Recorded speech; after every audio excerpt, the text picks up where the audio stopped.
বাঁশিতে তাই তোলে সুর। অলস ফুল, অলস ফুল, অলস ফুলে, অলস ফুল। এই কাজে খই ভাজে কথা করে খরচা, কেউ মনের জোশে মন্দ স্বভাব দোষে ঘুরে বেড়ায় নিন্দা চর্চা। খেয়ে না খেয়ে দিন কারো যায়, নেই তাতে সমাজে কারো দায়। কারো দিন যায় খেয়েছি রামুড়ি গুড়। অলস ফুল, অলস ফুল, অলস ফুল, অলস ফুল।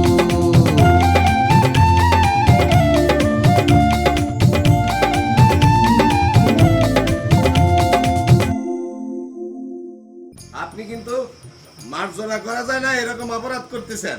খান মোহাম্মদ ওয়াসেক বিল্লাহর চোখের সামনে চোখ রেখে এ তল্লাটের কথা বলার সাহস কারণেই। তোমার যদি আমার মারতে ইচ্ছা করে তাহলে ইচ্ছা মতো মাইরে দেওয়া কোনো সমস্যা নাই, কিন্তু বেটি মানুষের তো আমার মায়ের খায় না, তখন আল্লাহ দোয়াই লাগে।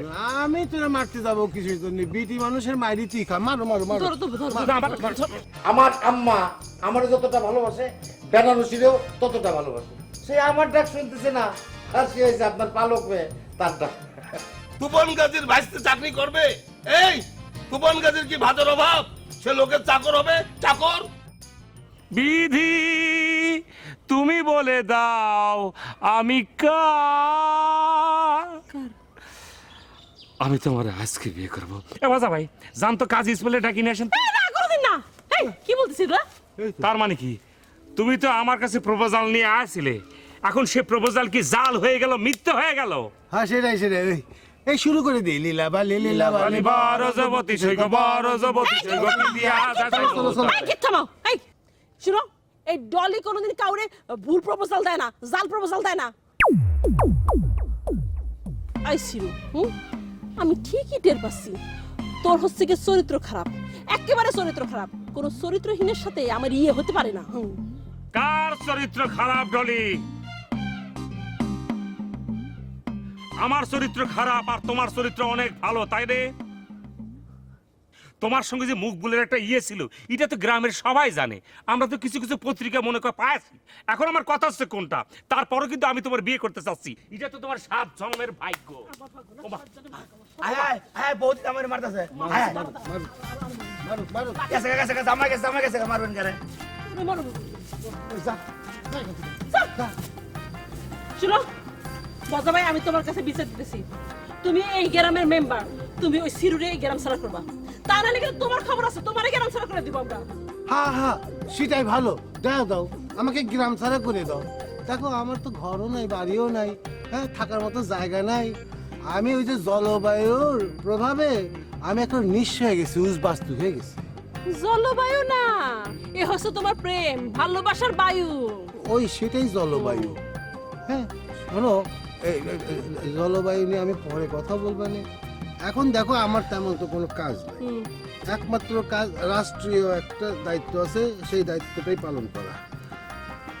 তোমার সাথে না আমার বেশ কিছু কথাবার্তা আছে, আমার একটু সময় দিবা? আমরা কথা বলবো একটু আড়ালে। কি কথা আছে? দিও, হ্যাঁ দিও। এই সব কথা করতে চাই।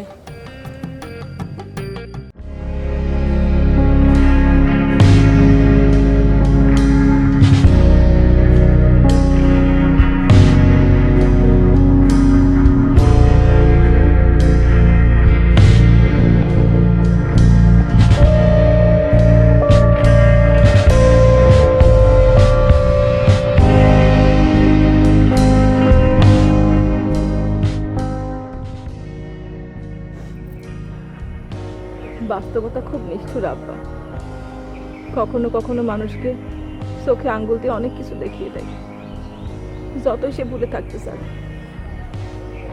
ভোলা জানা জীবনটাকে মনে করিয়ে দেয়।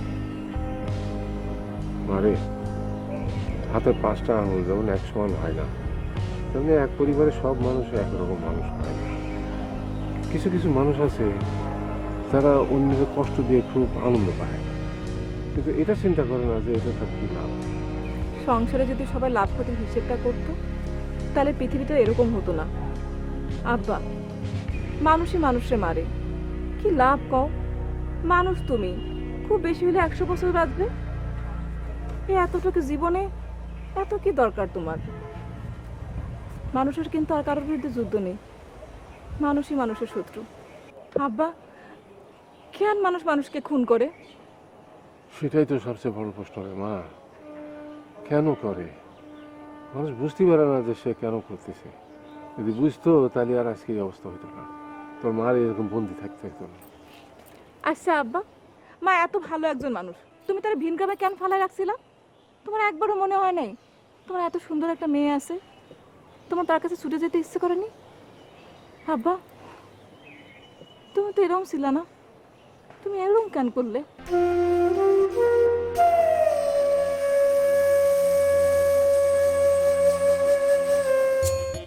আজগর, ওই আজগর, ভাই ওই সৈন্য মন্য কিছু নাই তো, ও বোধহয় লোক ভাড়া করতে গেছে।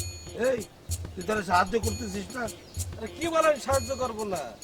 শোনেন, আপনি যখন আমার সেনাপতি দিছিলেন তখন কি আপনার মনে আছে আপনি আমার একটা কাজ দিছিলেন? মনে আছে সে কথা আপনার? এই তুই কি বলতে চাচ্ছিস কত? কি আর বলবো, আপনি আমারে যে কাজ দিছিলেন ওরা আমার একটা কাজ ওরা দেন, দেখিও পারে কিনা। আমি স্টাম্পে লিখে দিতে পারি, বুঝতে পারিছেন? স্টাম্পে লিখে দিতে পারি ও জীবনের একটা কাজ করতে পারবে না, ও কোনো কাজেরই না, ওর দিয়ে কোনো কাজই হবে না। আপনি লিখে নেন। এই, তুই কি জানিস ও আমার আপন বোনের খাওয়া জানিস? জানবো না কি জন্য। এখন আপনি কি পরিবর্তন তো করতে চাচ্ছেন? পরিবর্তন তো করতে চাইলে মনে করেন যে সেটা দিয়ে রাজনীতি হতে পারে, কিন্তু যুদ্ধ হবে না জীবনে, জীবনেও যুদ্ধ হবে না। তুই রাজনীতিবিদদের খুঁচা দিলি? হ্যাঁ, এ আজগর, আজগর, আজগর আজগর করে কোনো লাভ নেই, আজগর পগার পার। আপনি তার সেনাপতির দায়িত্ব দিচ্ছেন না, কাজ যাদের করতে হবে না, ওই সাহস কি তার আছে? সে হচ্ছে ভীরু কাপুরুষ, সে পালাই গেছে, বুঝতে পারছি। ও পালাই গেছিল আবার মানে চলে গেছিল আবার আইসে। মামা, ও কি বলছে? ও কি বলতে চাচ্ছে বলো তো আমাকে? ও আমারে চ্যালেঞ্জ করেছে। হ্যাঁ, এখন তোমার উচিত হবে প্রতিবাদ করা, মানে প্রতিশোধ নিতে হবে তোমার। মামা, তুমি খালি একবার আমাকে বলো কি করতে হবে।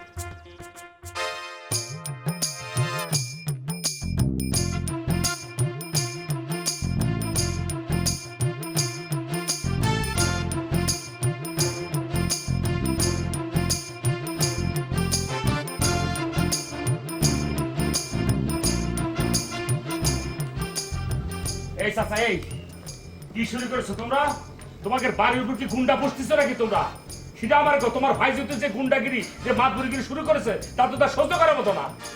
এই তুই কি ডলের হাতে মার খাইছিস নাকি? হ্যাঁ, কেন আমাদের বাড়িতে কালো কাপড় টাঙাবি না? কই টাঙা কালো কাপড় টাঙা। ওরে আল্লাহ, এই জন্যই তোমরা সবাই আমার উপর খেপে যাচ্ছ, তাই না?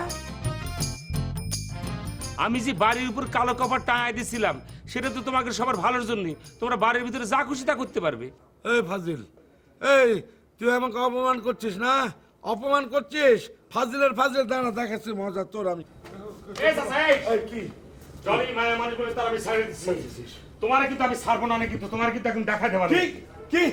এই এই তুইও কি তুই এই বাপ চাচাদের গায়ে হাত তুলবি নাকি? ওরে চাচা শোনো, তুমি না বুঝে এরম কোনো কথা কয় না তো, শেষে মায়ের আমার একটা মাটিতে পারবে না নে। আমার কথা কোনটা? ডলি একটা মেয়ে মানুষ, সেজন্য তার আমি ছাড়ে দিলাম। তুমি একটা সিনিয়র মুরব্বী মানুষ, তোমাকে আমি ওইভাবে ছাড়ে দিচ্ছি। তাহলে পরে আমার কাজ কি হবে? তোমাদের কাছ থেকে খালি মাইর খেয়ে যাও, মাইর খেয়ে যাও। মুরব্বী হিসেবে তোমাকে আমি সম্মান করছি না? এই, তুই কেমন এমনি এমনি সম্মান করছিস সিরু? আমার দলের গুঁতোয় তারপরে সম্মান দিচ্ছিস। শোন, আর যদি কোনোদিন আমাদের বাড়ির দিকে চোখ তুলে তাকাস তাহলে তোর চোখ আমি তুলে নেবো, বুঝেছিস? হ্যাঁ, মনে থাকে জানো। হ্যাঁ শোনো চাচা, একটু খারাপ অবস্থা আছে বলে সবাই একটু ভাব নিয়ে কথা কয় না তো। মাকু চাচার বাড়িতে গেছে তার শিয়া নামের একটা প্রস্তাব নিয়ে, সেটা কি তার শিয়া নামে আমার সঙ্গে একটু করেছিল। সেই জায়গার থেকে তো আমি অন্যরকম ভাবে তারা ভাগাই নিয়ে কোনো জায়গায় চলে যাইনি। আমি আমার বাবা, আমার বোনায়, আমার বোন মনে করো যে ক্যাসেমানের সাথে করে নিয়ে আমি চলে গেছিলাম বিয়ের প্রস্তাব দেওয়ার জন্য। তোমার যদি ধারে কাছে পাতাম তোমার সাথে করে নিয়ে যেতাম। সে কি করেছে? উল্টো আমার উপর একটা চোখ পাল্লি মারে মায়েরা ঢাকা পাঠিয়ে দিয়েছে। এখন মনে করো তোমার বাড়িতে যদি শিয়া নামে থাকে সেই জায়গা থেকে তো আমি তো একটা প্রস্তাব নিয়ে আসতেই পারি। কি কি করে তুই ওরে আল্লাহ- প্রস্তাব নিয়ে আমার মেয়ের সাথে না ওরে আল্লাহ কথার কথা কইছে মারতেছ তুই কিসের জন্য কথার কথা তুই স্পষ্ট করে বলেছিস আমার মায়ের কথা এই এই আমার এখন পাগল পাগল খাবাক নাই পাগল কি আমরা পাগল করি এই এই পেয়াদো হারাম দাদা ছোট লোক কোথায় চুলকাতে এসেছো হ্যাঁ অমু দেবো খামছে কোন জায়গায় জানো ছাগল কোথাকার শোন শুনে রাখ আর যদি এদিকে চোখ তুলে তাকাস না 2 চোখে তুলে নেবো তোর আমি ফাজিল ফাজিলের ফাজিল ওরা কি করবো আমি বুঝতে পারতেছি না দুলাভাই হয়েছে তো মানে একটা মাইন্ডের জীবন মধ্যে পড়ে গেছি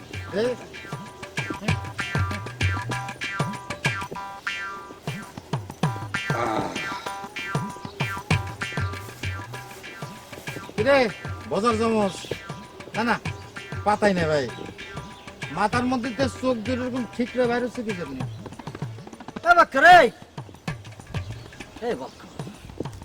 তোর দুলাভাই হিসেবে সম্মান করি তাই বলে তুই দাদা হুজুরে যাতা বলবি চাচা জানকে অপদস্থ তুই পাইছিস কি আরে থাম থাম সম্মানের তো নমুনা দেখতেছি দুলো বাইরে শুরুই করেছিস তুই দিয়ে হ্যাঁ তুই শোন ব্যবহার বংশের পরিচয় বুঝতে পেরেছিস বিয়াদব গায়ে লেখা থাকে না ব্যবহারেই বোঝা যায় বাদ দাও তো এইসব করো কি বিয়ে এই তুই থাম তুই ভয় পাচ্ছিস কিসের জন্য হ্যাঁ তুই ভয় পালিও আমি ভয় পাই না খালি বক্কারের গায়ে একবার স্পর্শ করে দেখো ফোন করে দেবো বেনারসি রে আইসে সবগুলোর একেবারে শোয় দিয়ে দেবে একবারে এই যে বেনারসি কিন্তু আমার সে যদি আসে আমাদেরই পক্ষ ভাই এই বেনারসিটা কি কোনো ক্ষমতাশালী কেউ নাকি বেনারসি কি আসলি টের পাবিনি বেনারসি আমার স্ত্রী তার ভয়ে অলসপুরের মাটি কাঁপে এই তুই তো 2 দিন আগেও বজার সামসামি করছিস এ মেয়ে ভাই অতীত টানাটানি করে আর লাভ আছে নাকি হ্যাঁ শোনো তুমি বুঝতে পারতেছো না বিয়ে আর সেই বিয়ে নেই তাহলে কি তোর বিয়ে কি মহীশূরের টিপু সুলতান নাকি হ্যাঁ এই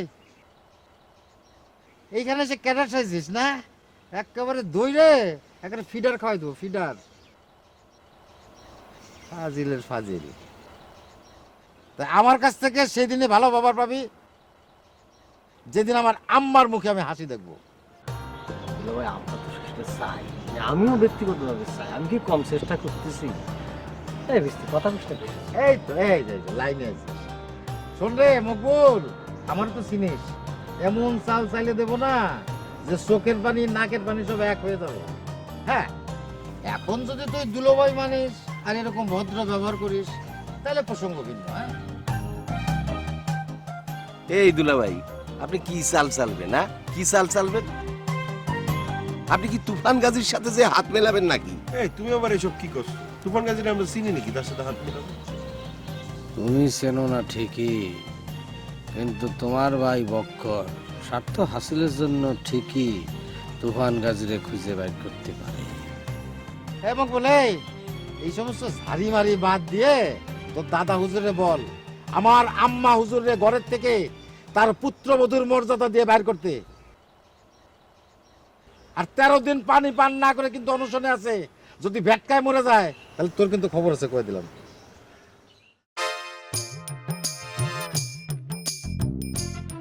এ বাবা এ বাবা মজা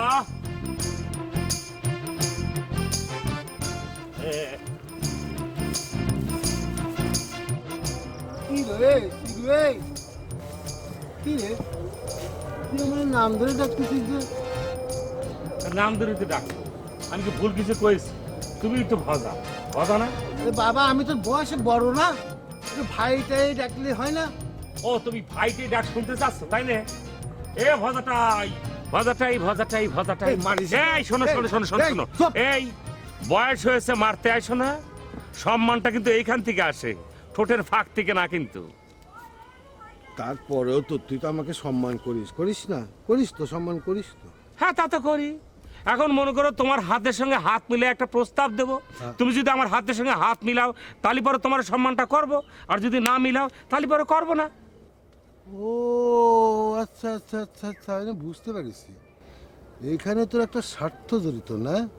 তোর হাত মিলালে তোর একটা স্বার্থ আসবে। এই শোন, যেখানে স্বার্থ আসে সেখানে কিন্তু কোনো সম্পর্কই টেকে না। তোমার এছাড়া কোনো উপায় নেই। তুমি আমার সঙ্গে হাত মিলাবা নাকি ভাব ধরবা, কোনটা? আচ্ছা ঠিক আছে, যা যা, হাত মিলালাম তোর সাথে। ঠিক আছে, আমি তো শালা এমনিতেই মরেছি, এখন আরো পুরো দমে মরে গেলে কি সমস্যা? আমার তো কোনো ভয় নাই। নে এবার কি কবি ক। শোনো, এই ডলে কিন্তু তোমার সামনে আমার মাইল্য, তুমি কিন্তু দাঁড়ায় দাঁড়ায় দেখলে। সেটাই তো, আমি তো তোকে ধরে দিলাম। আবার এই কথা করছো? শোনো, তার ভাই টার্গেট না সনেট একটা নতুন মেয়ে নিয়ে আসছে। আরে সনেট টনেট ওই বাইকনারা এগুলো নিয়ে আসে নাই, ওদেরকে ধরে নিয়ে আসছে ওই মাইয়া। আরে ভাই, তুমি যদি ওগের ওইভাবে ধরতে চাও তোমার দিক দিয়ে প্যাচ ধরে, তুমি কিভাবে প্যাচ ধরে ধরবে সেইটা আগে কও। এই যে দেখ, কি কব, তুই আমার ছোট, দেখ আমি একজন রে একেবারে মনে প্রাণে চাই, কতজন রে তো সালাম বল, তো কাউরে পাই না, আর ওরা লাইনের পর লাইন লাইনের পর লাইন সব পাই যাচ্ছে। আচ্ছা এই শোন তো, আমি শুনেছি কদুর তেল মাখলে নাকি এই চেহারা শিখশিখে হয়, এর জন্য মেয়েরা তাদের পিছনে লাগে। এরকম কোনো কদুর তেলের নাম জানিস তুই? আরে আমার কেন জানি মনে হচ্ছে এগুলো হচ্ছে সব কন্যারা সিদ্ধ। ওই মায়ের সঙ্গে মনে করো যে এগুলো কিছুই নেই, কিন্তু এই মায়ের বিরুদ্ধে যদি তোমার কিছু একটা আন্দোলন গড়ে তুলতে হয়, ওই মায়ের বিরুদ্ধে তোমার দুর্বল আন্দোলন গড়ে তুলতে হবে। কি আন্দোলন? এই বেটা, দুর্বল না দুর্বল না, দুর্বার দুর্বার আন্দোলন হয়, সে একই কথা। আচ্ছা ভাই, তোমার ওই যে ছোট ব্যাটারিটা কনে, ওই যে ইয়েটা অটোটা বাবুল, বাবুল আছে তো, আছে। হ্যাঁ, সে তো কথা কথা বলে ইয়ে করে ফেলবো, সে করে ফেলবো, এখন দেখা যাবে না সে কি পারে কি পারে না। না আচ্ছা শোন, এই সবই ঠিক আছে, কিন্তু না এই দিনের বেলা এই অপারেশনটা চালানো ঠিক হবে না, রাতের বেলা যাই। মনে কর আমরা যদি সাকসেসফুল হলাম তা তো ভালো কথা, আর যদি সাকসেসফুল না হই, ওরে ভাই পিটানি কিন্তু একটা মাটিতে পড়বে না। ডলিরে তো চিনিস না, ওটা ডেঞ্জারাস মাইয়া না? অবশ্য অসুবিধা নেই, বেলা তো ডুবিয়ে যাচ্ছে, তাহলে পরে রাইতি করেই যাবো না। সেটাই তো ভালো। হ্যাঁ চল, ব্যাটারিটা রেডি রেখে। এই এই, আমার একটু কাজ আছে, আমি এইদিকে যাই।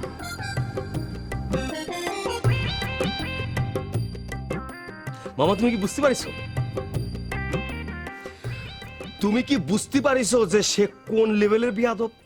আরে এরম লেভেলের বিয়াদবের সঙ্গে আমার টার্গেট তো পারা সম্ভব না। তুমি মুরব্বী মানুষ, তুমিই পারতিস না, আমরা পারবো কি করে? শোন, কারোর সাথে যদি না পারা যায় তাহলে তার থেকে দূরে থাকতে হয়, বুঝেছিস? তোরা কি দূরে ছিলি না কাছে ছিলি? আরে সে হচ্ছে অ্যাজ লাইক দ্যাট অক্টোপাসের মতো। মানে মনে করো যে তুমি দূরে সরে গেছো, এরকম করে পা দিয়ে টান দিয়ে ধরে নিয়ে আবার তার কাছে নিয়ে চলে আসবে। শোনো মামা, এর হাতের তে বাঁচা কিন্তু বড় কঠিন।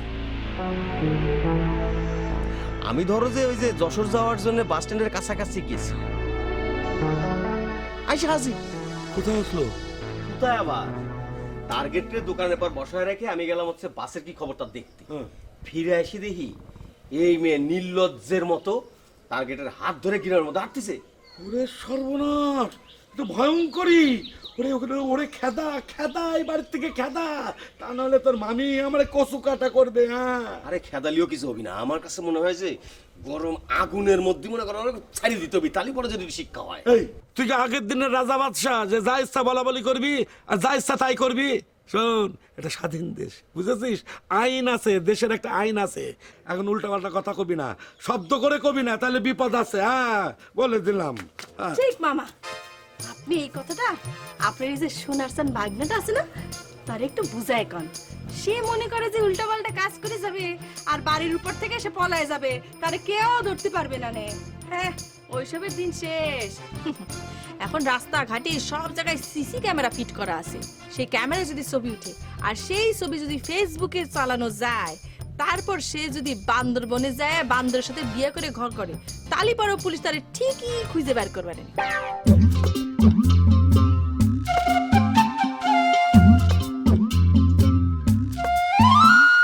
কেউ বসে ঝিমায়, কেউ শুয়ে ঘুমায়, কেউ করে আড্ডা গল্প, কেউ স্বামীকে শাসায় বেড়ে অল্প, কেউ বসে ছায় শীতল গাছটায়, কেউ আছে প্রেম করার চেষ্টায়, বাঁশেরও বাঁশি